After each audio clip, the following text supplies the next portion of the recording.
of the Hanukkah Dosas, written by Pamela Ehrenberg, illustrated by Anjan Sarkar.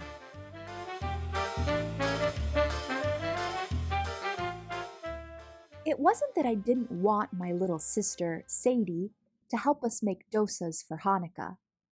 The problem was, she climbed too much.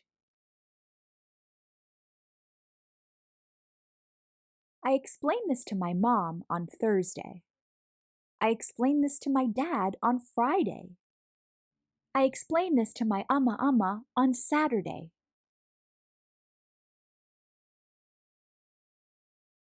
By Sunday, Hanukkah was almost here.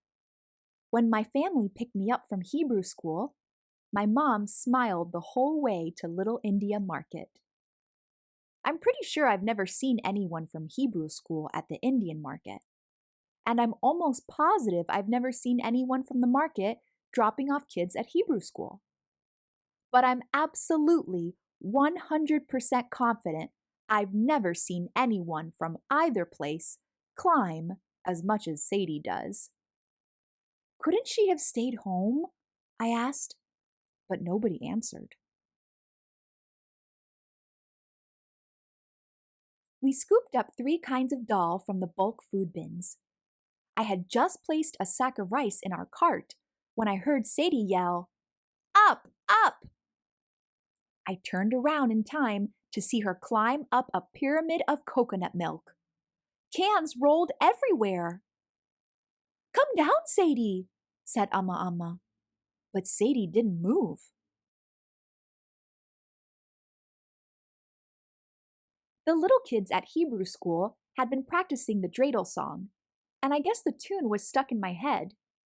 Without thinking about it, I started to sing very softly. I had a little dosa, I made it out of dal. A big grin spread across Sadie's face, and amazingly, she climbed down.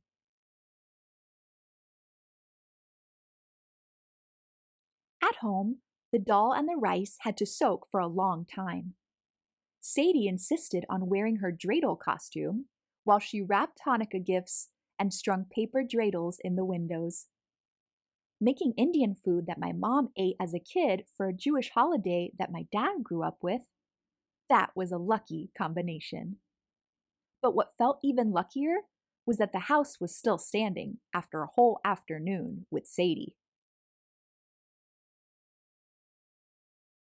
When the rice and dal were ready, we pulverized them in the grinder. "Up, up!" yelled Sadie, climbing onto the counter to push the button. "Come down, Sadie," said Mom, but Sadie stayed where she was. Was there a chance the song could work again? Just in case, I started to sing very softly. I had a little dosa, I made it out of dal. Sure enough, Sadie grinned and climbed down.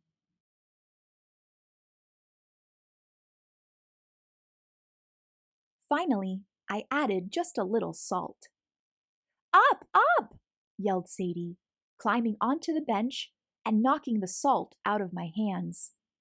"Come down, Sadie," said Dad, but the smiling Sadie stayed put. Now I was an expert. I could handle this. One more time, I sang very softly. I had a little dosa, I made it out of dal. This time, Sadie giggled when she climbed down.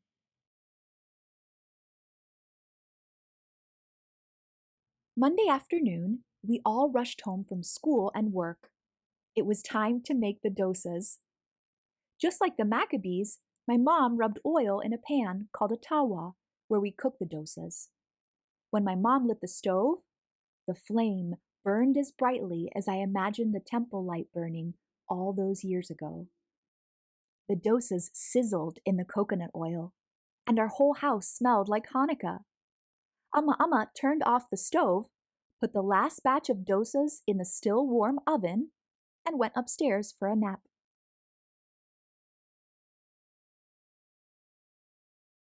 Just then, our cousins arrived to celebrate the first night of Hanukkah with us. Mom and Dad and Sadie ran outside to say hello.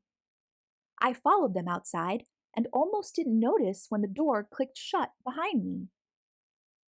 Uh-oh. Mom jiggled the doorknob. "Who's got the key?" called Dad. I pressed the doorbell over and over, even though we all knew it was broken. My cousins banged on the door, but Amma didn't hear us.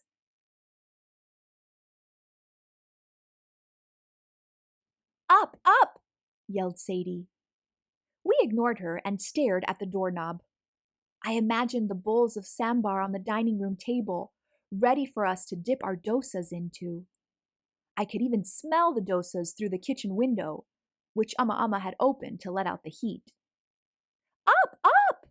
Sadie yelled again. This time we looked at her.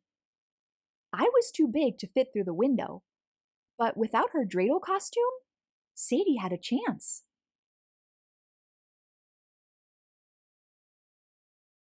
Quicker than rolling cans of coconut milk, I helped Sadie out of her costume. Speedier than soaring lentils, Dad boosted her up to the window. And faster than flying fenugreek, Sadie climbed inside, with Mom holding her legs. She landed on the kitchen table and waved at us. "Let us in, Sadie," said my cousins. "Or at least wake up your grandma," said my aunt. But Sadie stayed where she was.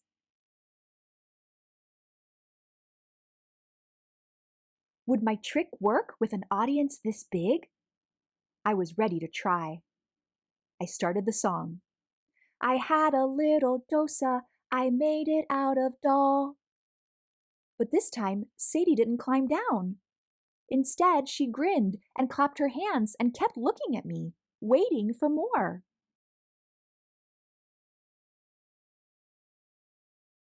If only I'd known what else to sing! But it was hard to think with the smell of dosas making me super hungry. I imagined gobbling up 100 dosas, then filling my plate with more. Suddenly, I knew how to end the song. I sang, "It tasted very yummy, I had to eat it all." Sadie burst out laughing. Then she climbed down and opened the door for us. Everyone rushed inside. Mom went upstairs to wake Amma.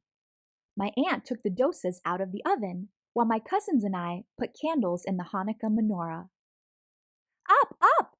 yelled Sadie. Dad lifted Sadie, queen of the Hanukkah Dosas, onto his shoulders as Mom and Amma came downstairs.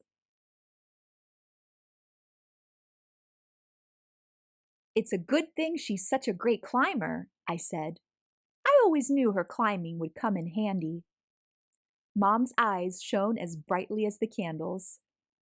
Dad said, "I wonder if Judah Maccabee's big brother was surprised when he turned out to be useful."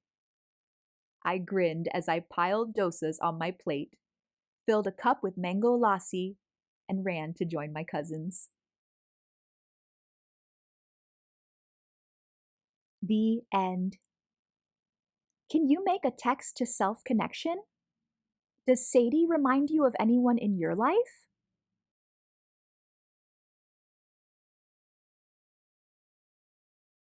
Hope you enjoyed this story read by me, Star. Until next time, keep reading.